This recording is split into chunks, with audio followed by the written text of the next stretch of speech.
Hello students, welcome you all at nimbus learning powered by engineers academy.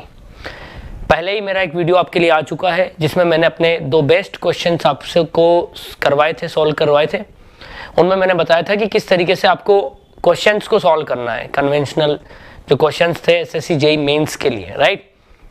आज मेरा second lecture है बच्चों, और इसके अंदर भी मैं मेजरमेंट के दो बेस्ट क्वेश्चन आपको करवाने वाला हूं, और एग्जाम के अंदर भी आपको उसी तरीके का पैटर्न मिलने वाला है। तो स्टार्ट करते हैं क्वेश्चंस को।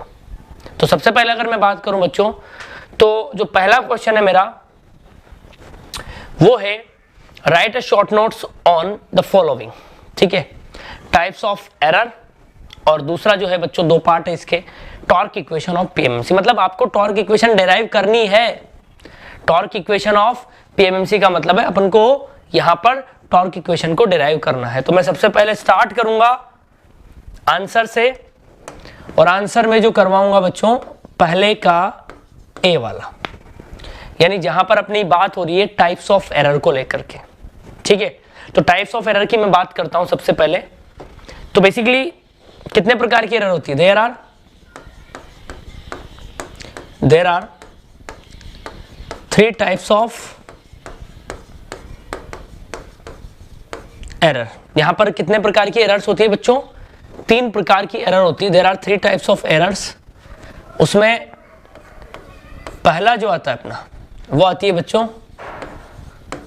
Gross error.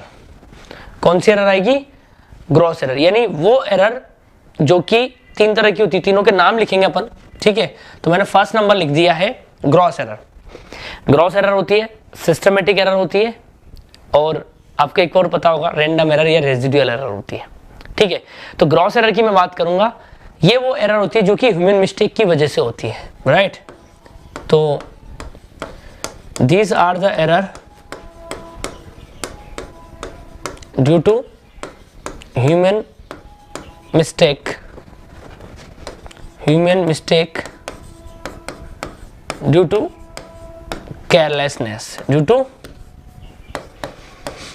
केयरलेसनेस, केयरलेसनेस की वजह से जो एरर आती है वो आपकी कौन सी एरर होती है बच्चों? ग्रॉस एरर होती है। सच एज एग्जांपल्स अपन को लिखना जरूरी है। सच एज मिस रीडिंग, गलत रीडिंग लेना, रॉन्ग कैलकुलेशन करना, कोमा, मिस रीडिंग हो गया, रॉन्ग कैलकुलेशन हो गया, फॉरगेटिंग टू जीरो, जीरो को भूलना, फॉरगेटिंग टू जीरो, कि हम लोग जीरो को लिखना ही भूल गए, इम्प्रॉपर चॉइस ऑफ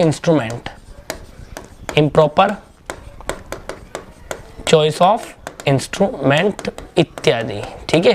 तो ये जो एग्जाम्पल्स है ये किसके एग्जाम्पल है बच्चों? आपके ग्रॉस एरर के एग्जाम्पल है, ठीक है। अब आगे लिखोगे इनको कम कैसे कर सकते हैं ना, तो can be reduced bye taking more number of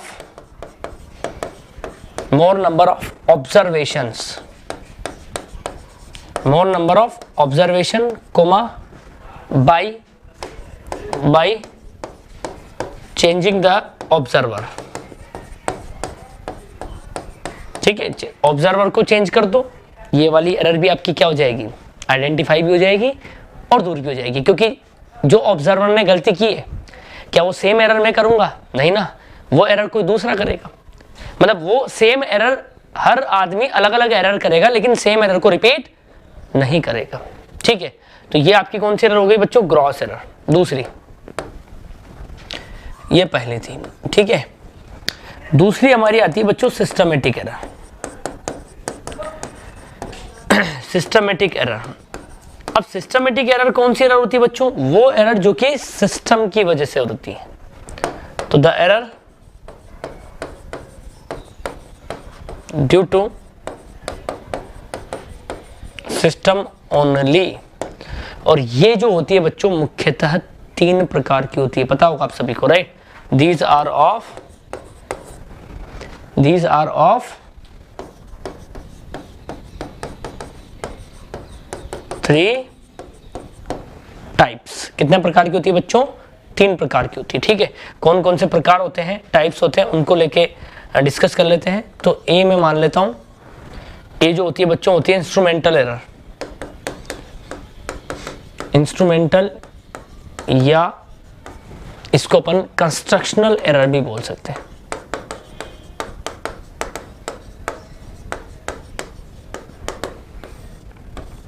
instrumental या कंस्ट्रक्शनल एरर भी बोल सकते हैं। ठीक है, तो ये एरर किसकी वजह से होगी? These are the error due to instrument such as defective worn part, है ना, वीक स्प्रिंग, वीक मैग्नेट की वजह से, लोडिंग इफेक्ट है, फ्रिक्शन है, यानी इंस्ट्रूमेंट का रोल रहेगा कुल मिलाकर के। ठीक है, तो लिखेंगे इसमें these are the error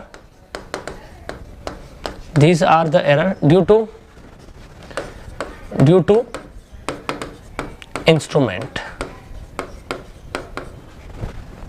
due to defective or worn part of instrument। ठीक है, डिफेक्टिव और वॉर्न पार्ट ऑफ इंस्ट्रूमेंट की वजह से जो एरर आती है वो यही एरर होती है। ठीक है, और such as error due to weak spring, comma weak magnet, comma error due to friction, comma error due to कौन बच्चों? Error due to loading effect,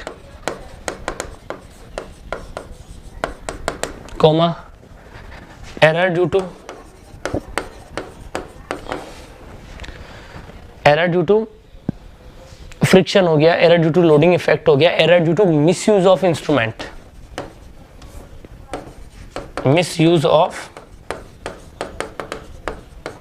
instrument. तो ये कुछ एरर्स जो हैं बच्चों, ये कौन सी एरर है आपकी?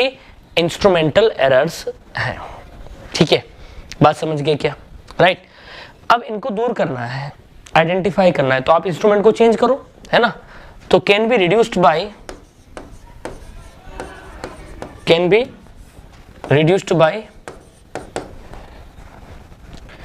comparing the reading with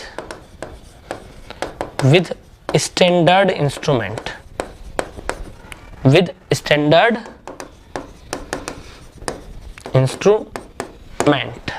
ठीक है, तो ये आपकी इंस्ट्रूमेंटल एरर हो जाएगी। बात समझ गए होंगे, राइट। और देखो क्वेश्चन जो है बच्चों इस बार 15 मार्क्स का है, मतलब आपको अप्रोक्स 7.5 मार्क्स दोनों के हैं, 7.5। ठीक है, तो जितनी नीड है उतना ही अपन को लिखना है, ज़्यादा लिखने की ज़रूरत भी नहीं है, लेकिन लिख दिया अपन ने यहाँ पर जो है इंस्ट्रूमेंटल एरर के अंदर परफेक्ट। ठीक है, नेक्स्ट आता है बच्चों आपका बी नंबर। इंस्ट्रूमेंटल के बाद आती है बच्चों environmental error.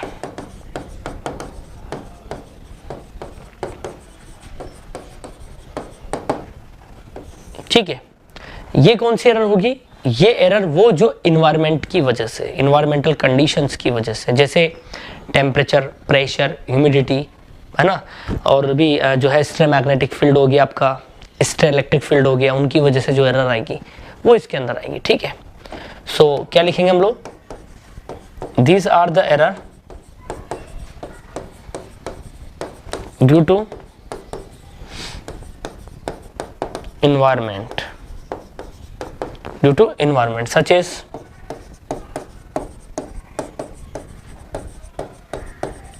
temperature, pressure, humidity। ठीक है, टेम्परेचर, प्रेशर, ह्यूमिडिटी और इत्यादि। ठीक है, उसके बाद आगे की और कंडीशन आती है बच्चों, एरर ड्यू टू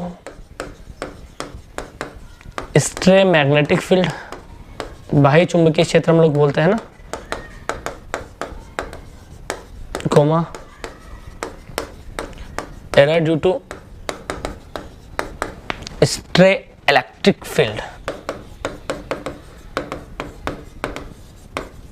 ठीक है, stray magnetic field comma stray electric field, ठीक है, इत्यादि। ये जो एरर होती है कौन सी एरर होती है बच्चों? इन्वायरमेंट की वजह से, ठीक है। अब इनको दूर कैसे करते हैं? Can be reduced by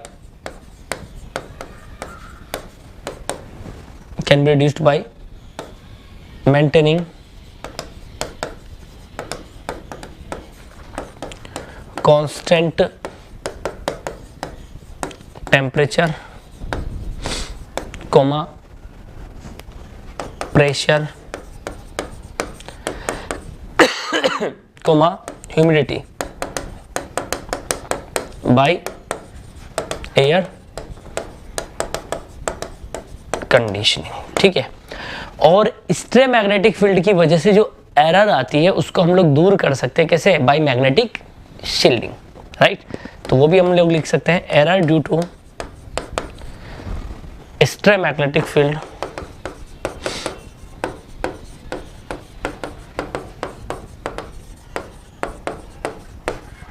can be eliminated bye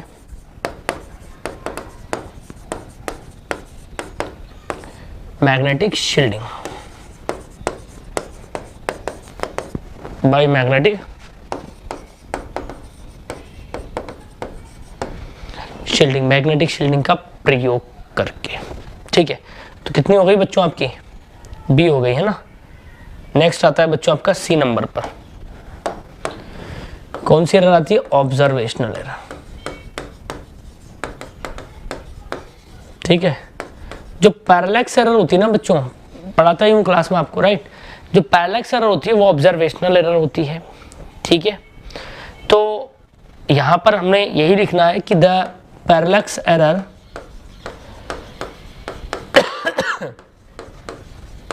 known as observational error,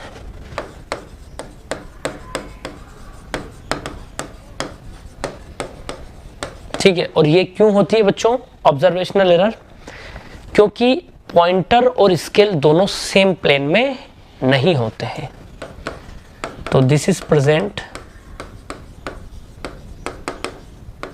because both pointer and scale are not in same plane, ठीक है। और इसको दूर करने का एक ही तरीका है, बाय यूजिंग मिरर्ड स्केल, और दूसरा है नाइफ एज पॉइंटर। तो can be reduced bye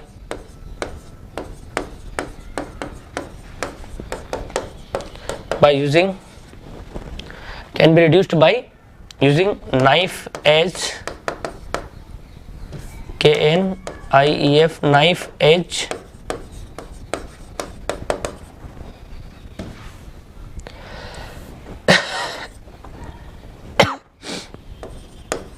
pointer comma mirrored scale,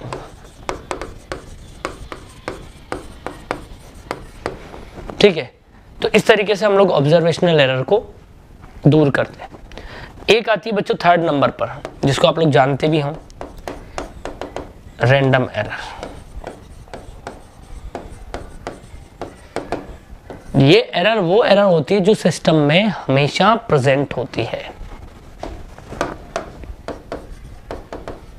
This is the error which is always present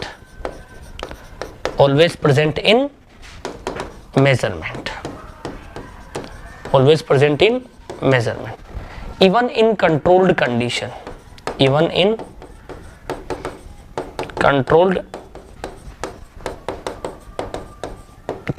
these are residual error. There are residual error. ये कौन सी error होती है बच्चों? Residual error होती है। इसको दूर करने का तरीका एक ये बाय स्टैटिकल एनालिसिस, दूर नहीं कर सकते, कम कर सकते हैं ना। This can not be eliminated but can be reduced bye statistical analysis. Statistical analysis का मतलब होता है बच्चों की एक से ज़्यादा रीडिंग लो और बाद में उनका क्या निकालो, एवरेज निकालो। बस एक ही तरीका हमारे पास, बात समझ गए होंगे, राइट। तो ये होता है बच्चों आपका एकदम परफेक्ट जो है, जो 7 नंबर का 7.5 नंबर का जो क्वेश्चन है वो, ठीक है। उसके बाद टॉर्क इक्वेशन ऑफ पीएमएमसी, बच्चों इसको डेराइव करना पड़ेगा, डेराइव करवा देता हूँ, ठीक है। कैसे डेरिवेशंस करते हैं वो भी आज आपको सीखने को मिल जाएगा। तो अगला जो है बच्चों आंसर जो है वो है अपना पहले का बी नंबर, ठीक है। अब डेरिवेशन जब करना होता है तो चीजें माननी पड़ती है, तो जो भी चीज आप मानो वो लिखें जरूर, है ना। लेट अस अज्यूम क्या क्या जब चलेंगे, देखो सबसे पहले तो डायग्राम बनाओगे, यहां पर ये नॉर्थ और ये साउथ परमानेंट मैग्नेट, ठीक है। इसका मैग्नेटिक फील्ड ये बी है, इस डायरेक्शन में है। ये मान लो कॉइल है बच्चों, ठीक है, ऐसे मान लेते हैं अपन, ठीक है। और कॉइल जो है इसमें जो करंट जा रही है बच्चों वो आई जा रही है थोड़ी देर के लिए, कितनी जा रही है, आई एम, ठीक है। इसको थोड़ा सा ऐसे बना लो ताकि दिक्कत ही ना रहे, ठीक है, कि यहां से करंट अपन ने भेज दी प्लस माइनस वी एम, यहां से आपने करंट भेज दी, है ना, ऐसे चली गई और फिर इधर आ गई, ठीक है। उसके बाद करंट में लिख दूंगा, मीटर की करंट है। उसके बाद आप इसकी लेंथ मान लो एल, स्मॉल एल, और इसकी ब्रेड्थ मान लो स्मॉल बी, ठीक है। और टोटल नंबर ऑफ टर्न्स हम लोग मान लेते हैं कितने, एन, ठीक है। तो मैंने क्या क्या माना है, आई एम मीटर करंट, बच्चों एम्पियर में होती है, जरूर लिखना, ठीक है। बी फ्लक्स डेंसिटी, ये होती है टेस्ला में या वेबर पर मीटर स्क्वायर में, ठीक है। उसके बाद एल मैंने मानी है लेंथ ऑफ कॉइल, ये एमएम में होती है लेकिन हम जब क्वेश्चन करते हैं तो मीटर में रखते हैं, ठीक है। बी ब्रेड्थ ऑफ कॉइल, ये भी मीटर में आ जाएगी। ए बच्चों एरिया ऑफ कॉइल, ये मीटर स्क्वायर में आ जाएगा भाई। लेंथ इंटू ब्रेड्थ करोगे तो एरिया ही तो आएगा बच्चों, तो एरिया बराबर क्या आ जाएगा, लेंथ इंटू ब्रेड्थ, ठीक है, ओके। एन, एन क्या आएगा बच्चों, number of turns, total number of turns in coil, ठीक है। अब आप लिखोगे यहां पर कि whenever there is a current flow in the coil there is a force experienced known as Lorentz force whose direction is given by Fleming's right hand या left hand, Fleming's left hand rule, ठीक है। सो यहां अपन आगे लिखेंगे इस तरीके से, when a current flow in the meter coil a force is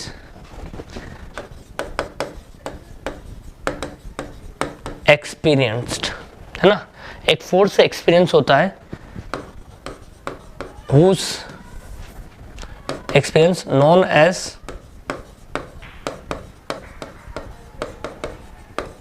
Lorentz force, क्या बोलते हैं बच्चों इसको, लोरेंज फोर्स बोलते हैं, है ना। Its direction is given by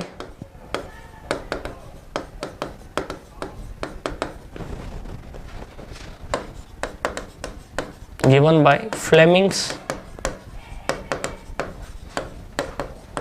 left hand rule, ठीक है। अब यहां मैं मार्क कर देता हूं कि ये मैंने क्या क्या माना है बच्चों। इसको मैं ए मान लेता हूं, ये बी, ये सी और ये डी, ठीक है। अब फ्लेमिंग का रूल लगाएंगे अपन एक एक पार्ट पर, है ना, कि ए बी कंडक्टर पर कितना फोर्स आ रहा है। अभी अपन एक टर्न की बात कर रहे हैं ना, तो अपन लिख लेते हैं, first we calculate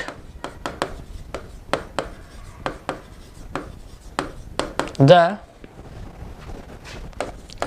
net torque on one turn coil. भाई एक टर्न वाली कॉइल पर निकाल लेते हैं, बाद में उसके मल्टीपल टर्न कर लेंगे, है ना। So the force on conductor A B, current की डायरेक्शन के हिसाब से ए बी लेना बच्चों, ठीक है। एक काम करते अपन, करंट के हिसाब से ए बी लेते हैं, तो ये ए मान लेता हूं, ये बी, ये सी और ये डी। तो सबसे पहले कंडक्टर ए बी पर निकाल लेते हैं ना, force on conductor A B, F A B, है ना। क्या आएगा बच्चों, आई एल क्रॉस बी, तो आई तो आई रहेगा, आई एम, एल उसकी लंबाई, कंडक्टर की लंबाई कितनी है बच्चों, कंडक्टर की लंबाई यहां पर किसके बराबर है, एल के बराबर ही है ना। तो L vector cross B vector, I L cross B, ये B I L sine theta लिखते हैं अपन, ठीक है। लेकिन अगर आप देख रहे हो तो एल वेक्टर करंट की डायरेक्शन में होगा और बी वेक्टर भी उसी डायरेक्शन में है, तो दोनों पर जो एंगल है, दोनों का जो एंगल है वो कितना डिग्री हो जाएगा, 0 डिग्री। यानी इस केस में क्या होगा बच्चों, angle between L vector and B vector is 0। So F vector A B कितना बनेगा, आई एल बी साइन 0, ठीक है। तो ये तो नेट कितना हो गया, 0 हो गया, ठीक है। Same as force on conductor, कौन सा वाला बच्चों, कंडक्टर सी डी पर भी नेट 0 हो जाएगा, कंडक्टर सी डी इज 0, ठीक है। तो एफ सी डी बराबर भी कितना हो जाएगा आपका, 0 हो जाएगा, ठीक है। तो नेट दोनों पर टॉर्क, तो दोनों पर फोर्स कितना आ गया बच्चों, 0 आ गया, क्योंकि देखो इस पर क्या होगी, करंट इधर आएगी और बी वेक्टर उधर होगा, तो साइन 180 डिग्री बनेगा, और 180 डिग्री बनेगा तो नेट कितना आएगा अगेन 0 आएगा, ठीक है। नेक्स्ट आते हैं अगले वाले पर। अगला, the force on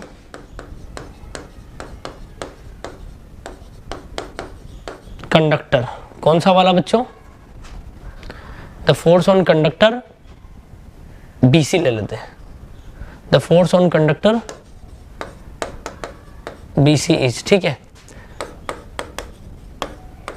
F B C बराबर क्या आएगा, I M L cross B, ठीक है। एल क्या आएगा, बी वेक्टर, है ना। तो B vector cross L cross B, तो B vector cross B vector. ये बी वेक्टर बच्चों क्या है, याद है ना, पता है ना सबको, हाँ सर बी वेक्टर क्या है, बी वेक्टर है, उसकी ब्रेड्थ क्या है, ठीक है। चलिए, तो एफ बी सी वेक्टर बराबर, देखो बच्चों आई एम, ठीक है, बी की जगह तो बी, बी की जगह बी, साइन कितना डिग्री का एंगल आ रहा है बच्चों, इसमें ऊपर जा रही है करंट और बी उधर है, तो दोनों के बीच में एंगल 90 डिग्री। लेकिन अब अपन को यहाँ पर वेक्टर फॉर्मेट में लिखना है।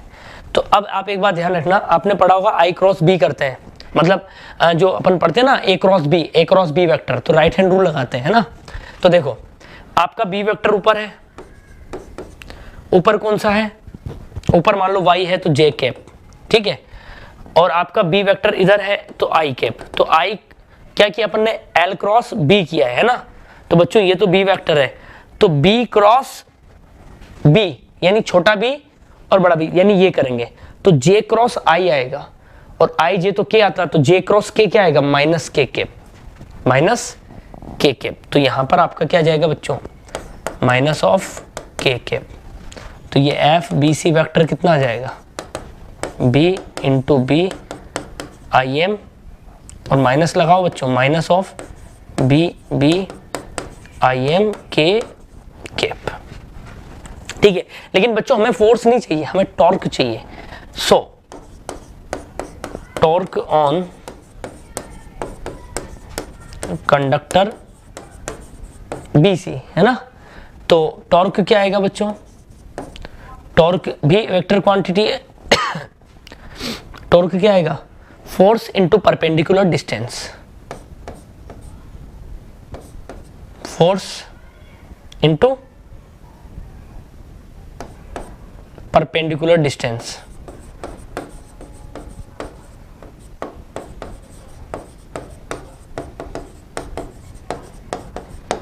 ठीक है, तो क्या आएगा आपका, या अपन अगर मैग्नीट्यूड निकालना है तो मैग्नीट्यूड निकाल लेते हैं पहले, बाकी तो डायरेक्शन तो फोर्स की डायरेक्शन में आएगा वो। ठीक है, तो अपन यहाँ मैग्नीट्यूड ले लेते हैं। ठीक है, ये लो, तो TBC कितना आएगा, वही मैग्नीट्यूड ले लो, या अपन केवल इसको लेना तो भी काम हो जाएगा। F फैक्टर, परपेंडिकुलर डिस्टेंस तो कांस्टेंट हो जाएगा, तो F factor minus B IM into K into कितना आएगा बच्चों, परपेंडिकुलर डिस्टेंस। अब बच्चों ये इधर से घूम रहा है ना, ये यहां से घूम रहा है सेंटर से, तो परपेंडिकुलर डिस्टेंस कितनी आएगी बच्चों, L/2 आएगी, तो इंटू L/2। तो फुल एंड फाइनल जो आएगा ना बच्चों, TBC वेक्टर बराबर कितना आएगा, minus of BL/2 B into IM के। इसको इक्वेशन नंबर 1 देंगे, है ना। और वैसे भी आप डायरेक्शन निकाल सकते हो, कैसे, फ्लेमिंग का लेफ्ट हैंड रूल लगाओ, FBI, तो I किधर है, ऊपर है, B इधर है, तो फोर्स किधर लगेगा, अंदर की तरफ, इस पर किधर लगेगा, बाहर की तरफ। ठीक है, इसी तरीके से AD पर निकालेंगे। ठीक है, force on conductor AD, force conductor DA, तो FDA वेक्टर बराबर क्या आएगा, FDA वेक्टर क्या आएगा आपका, FDA वेक्टर आपका आएगा बच्चों, ये B वेक्टर आएगा, लेकिन B नीचे की तरफ आएगा, है ना। तो चलो मैं लिख देता हूं, क्या बनेगा, वही L की जगह B आ जाएगा, B क्रॉस B। लेकिन अब जो है ना बच्चों, करंट नीचे की तरफ आ रहा है, तो B वेक्टर नीचे आएगा। ठीक है, तो FDC वेक्टर बराबर क्या आएगा, IMB, डाउनवर्ड डायरेक्शन में क्या होगा, J कैप, है ना। ठीक है, चलो ये साइन 90 आएगा बच्चों एंगल, लेकिन इस बार जो आएगा वो बाहर की तरफ आएगा, यानी इस बार प्लस का K कैप आएगा। तो FDC वेक्टर कितना आएगा, B into B IM K cap, तो नेट टॉर्क कितना आ जाएगा, TDC, force into perpendicular distance, IM K cap L/2, तो कितना आ जाएगा, तो L/2 B IM K cap. दोनों टॉर्क एडिटिव होंगे बच्चों, दोनों टॉर्क क्या है, एडिटिव है, तो नेट टॉर्क क्या आएगा, इन दोनों को ऐड कर दें, both the torque are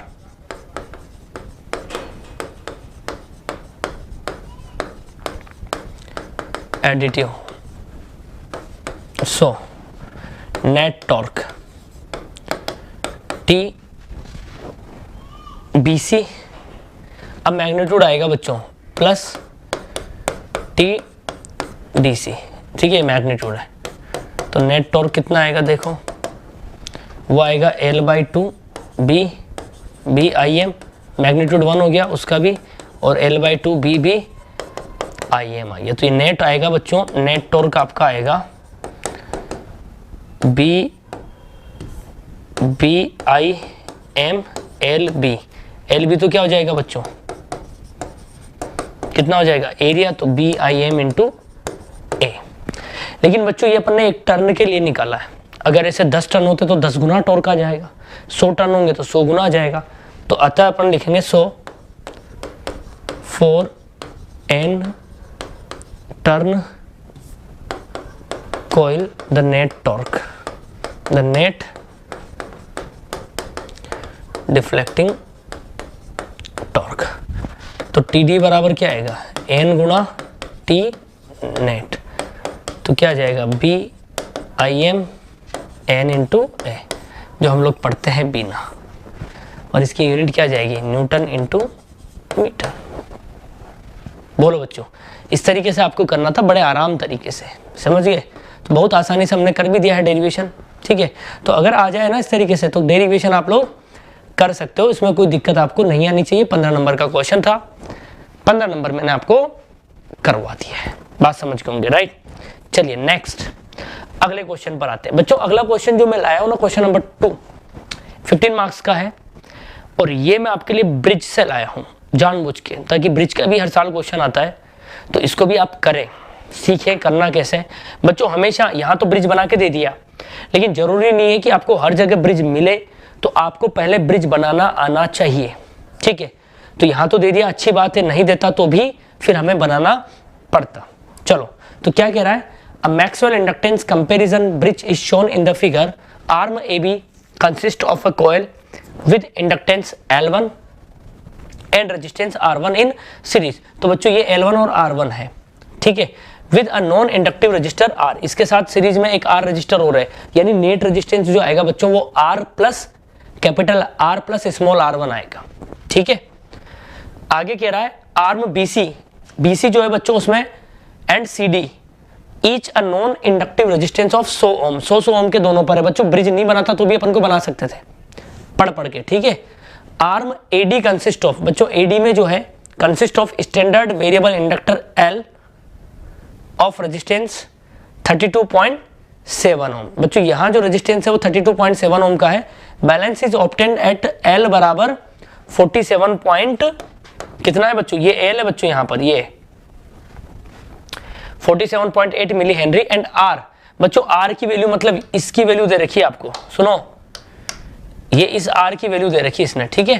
find the resistance and inductance of the coil in arm AB। कोई भी दिक्कत नहीं है, आराम से इसको अपन वैसे ही नॉर्मली करेंगे जैसे करते हैं, ठीक है। सो सबसे पहले तो इसमें लिखेंगे आंसर में लिखेंगे गिवन डेटा, ठीक है। इंपिडेंसेस लिखेंगे पहले, इंपिडेंस ऑफ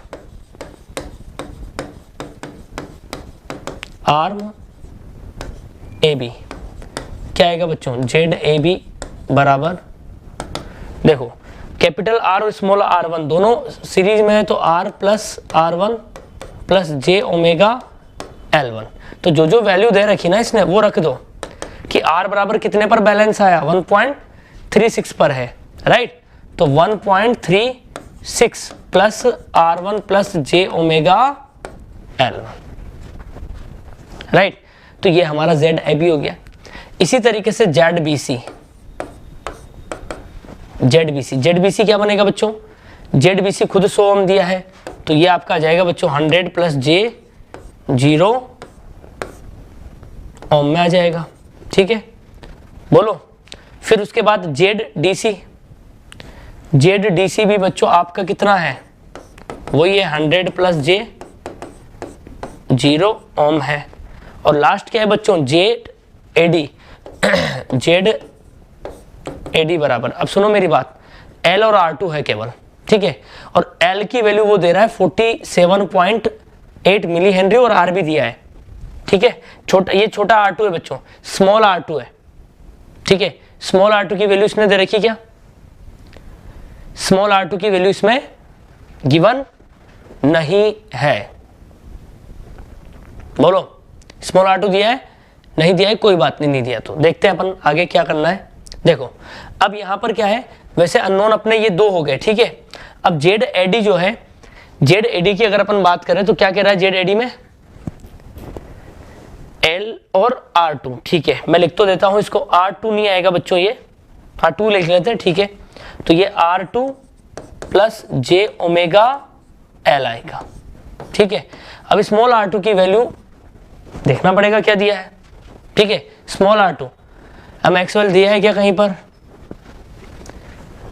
32.7 ओम। जो L है बच्चों, मतलब जो L है उसके साथ सीरीज में 32.7 ओम का एक रजिस्टर लगा हुआ है, तो 32.7 आ जाएगा। तो ZAD बराबर 32 पॉइंट कितना है बच्चों 7 ओम प्लस J ओमेगा, और L की वैल्यू भी दे रखी है बच्चों 47.8 into 10 to the power -3 henry. ठीक है, ये ओम्स में आ जाएगा। अब बैलेंस कंडीशन में क्या होता है आपको पता है ही सही, अंडर बैलेंस कंडीशन क्या आएगा, आमने सामने का याद है ना, तो देखो ZAB और ZDC, ZAB इंटू ZDC बराबर क्या आएगा, ZBC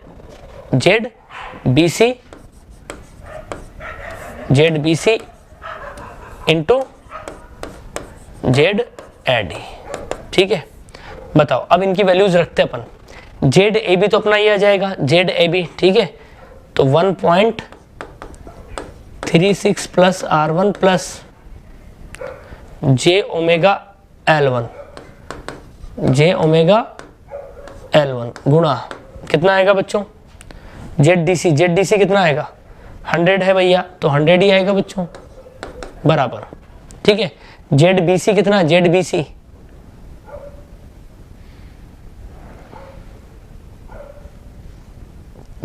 भी आपका 100 ही है, तो ये भी 100 आ जाएगा। और फिर ब्रैकेट में कौन आ जाएगा, ZAD कितना है 32.7 प्लस J ओमेगा कितना है बच्चों 47.8 इंटू 10 टू दी पावर -3।